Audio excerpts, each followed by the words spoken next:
एक बार एक शिकारी शिकार करने के लिए जंगल में पहुंचा।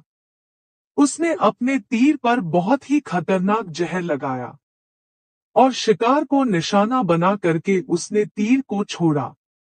लेकिन उसका तीर चूक गया और तीर एक पेड़ पर जा लगा। वह पेड़ बहुत ही हरा भरा था और बहुत सारे तोते उस पेड़ पर रहते थे। जैसे ही वह जहरीला तीर उस पेड़ पर जाकर लगा, वह पेड़ धीरे धीरे सूखने लगा और उस पेड़ पर जो भी तोते रहते थे, वह एक एक करके उस पेड़ को छोड़कर जाने लगे।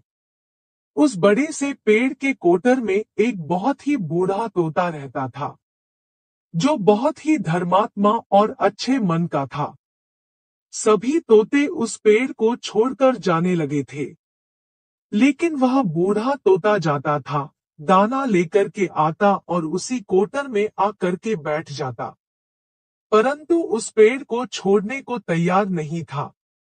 बूढ़े तोते के साथियों ने कई बार आकर के उसे समझाया कि यह पेड़ सूख रहा है और किसी दिन गिर भी जाएगा। चलो किसी और पेड़ पर चल कर रहा जाए। परंतु वह बूढ़ा तोता वहां से जाने को तैयार नहीं हो रहा था। अब यह बात देवराज इंद्र तक पहुंची। उन्हें बताया गया कि एक तोता है, वह जिस पेड़ पर रहता है, उस पेड़ पर एक जहरीला तीर लगने के कारण वह सूखने, गिरने और खत्म होने के कगार पर आ पहुंचा है। और एक बूढ़ा तोता अभी भी वहीं पर रह रहा है। वह दाना लेकर आता है और वहीं पर रहता है, जबकि उस जंगल में बहुत सारे पेड़ हैं, लेकिन वह उसी पेड़ पर रह रहा है। देवराज इंद्र प्रकट हुए और उस बूढ़े तोते से कहने लगे कि आप बहुत धर्मात्मा है, बहुत ही अच्छे मन के हैं, लेकिन आप इस पेड़ को छोड़कर किसी और पेड़ पर चले जाइए, क्योंकि यह पेड़ कुछ ही दिनों में गिर जाएगा। तालाब के पास में बहुत से बड़े बड़े हरे भरे पेड़ हैं, बड़े बड़े कोटर है। उन पेड़ों पर फल भी लगे हुए हैं, उन्हें वहीं पर तोड़कर खा सकते हैं, परंतु यहाँ से आप चले जाएं। तोता बोला, माफ कीजिएगा, इस पेड़ ने मुझे जीवन दिया है, शिकारियों से मेरी रक्षा की है, हर मौसम में मेरे साथ रहा है। ये कोटर मेरा घर है, यहाँ मैं पला बड़ा हूँ, इस पेड़ को मैं छोड़कर कैसे जा सकता हूँ? इस पर संकट आया है, तो क्या मैं इसे छोड़कर चला जाऊं? मैं ऐसा कभी नहीं कर सकता। देवराज इंद्र तोते के इस बात से बहुत ही प्रसन्न हुए। उन्होंने तोते से कहा, मैं आपके इस बात से बहुत ही खुश हूँ, मांगो जो आपको मांगना हो।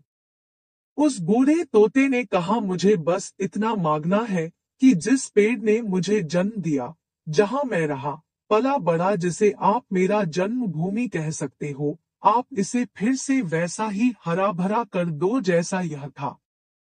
देवराज इंद्र ने अमृत से उस पेड़ को सिंच दिया और पहले की तरह हरा भरा कर दिया।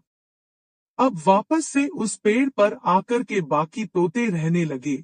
वह बूढ़ा तोता कुछ समय तक और जिंदा रहा, फिर उसकी मृत्यु हो गई और वह स्वर्ग में चला गया। यह कहानी हमें सिखाती ये है कि जब भी किसी इंसान का बुरा दौर आता है, तो इमोशनली वह टूटा हुआ होता है, उसे किसी के सहारे की जरूरत होती है, किसी की आवश्यकता होती है। अगर आप ऐसे समय में उसे छोड़कर चले जाएंगे, उससे बात नहीं करेंगे, मुंह मोड़ लेंगे, तो आपसे बुरा कोई नहीं है, क्योंकि आप किसी के सुख का साथी बने या ना बने, लेकिन आपको हमेशा किसी के दुख का साथी जरूर बनना चाहिए।